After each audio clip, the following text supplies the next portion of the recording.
Hi everybody, and today I'm going to analyze the Alaska at-large special election that happened last night, the final round of this, to finish Don Young's last term in his office. The candidates that advanced in the that finished in the first round were Nick Bellick, Sarah Palin, and Mary Petula. The final round was counted last night, yesterday, if you think about it in Alaskan time. But last night they came in on the Eastern time. It was the final round. It consisted of Mary Petula winning with 91,206 votes, which equals out to 51.5%, to Sarah Palin's 85,987 votes, which equals out to her 48.5%.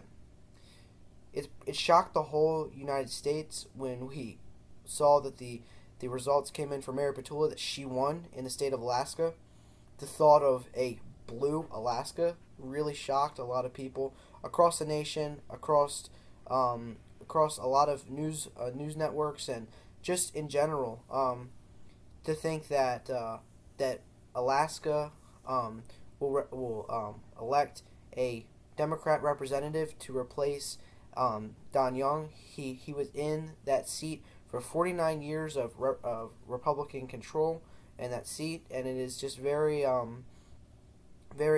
surprising, in my opinion, for Alaska to go blue, as that they say. The blue Alaska is the catchphrase now. So it's really surprising to me that they have elected her. She's a moderate candidate. She's a moderate Democrat.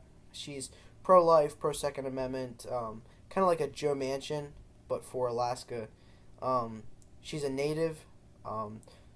Oddly enough, she's the first native Democrat congresswoman to be elected in the state of Alaska, and that she beat Sarah Palin, a former governor, a vice presidential nominee, and it kind of shocks me. It kind of shocked me last night when I read the articles and watched some videos on it, and so I just wanted to review what happened, the coverage, and the percentages and the vote counts that came in. Sarah Palin was a decent candidate for Republicans. She got the endorsement from President Trump.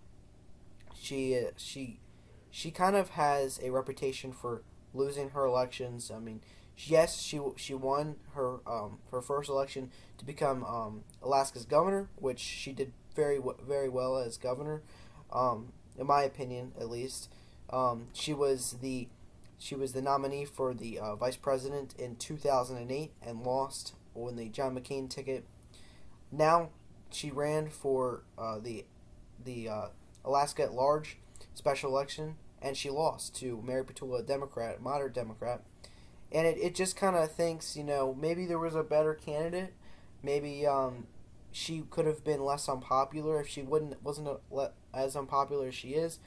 Maybe she would have been able to take the Senate. I mean the election here against Mary Petula. So it's just kind of it kind of makes you wonder, is this a red wave or is it a blue wave? I mean, we see kind of both across the entire nation. But for Alaska to elect a Democrat, it really kind of makes you think, like, what's actually going to happen in November. And it's going to be interesting how the general elections come in November. It's going to be hectic. It's going to be sad for a lot of people. I think. I don't know if Republicans will take control of Congress. I think they'll take control of the House of Representatives because of the newly drawn maps. I don't know if they'll be able to take the Senate. I mean, there's a lot of competitive races for Republicans and Democrats. So with that being said, it's gonna be close. It's gonna be a hectic ride from here until the general. And we'll just have to see how this turns out. And so thank you. I just wanted to go over these results, and I thank everyone, and please like and subscribe if you haven't already. And comment down and ask me any questions. I'll be happy to answer them. Thank you, and goodbye.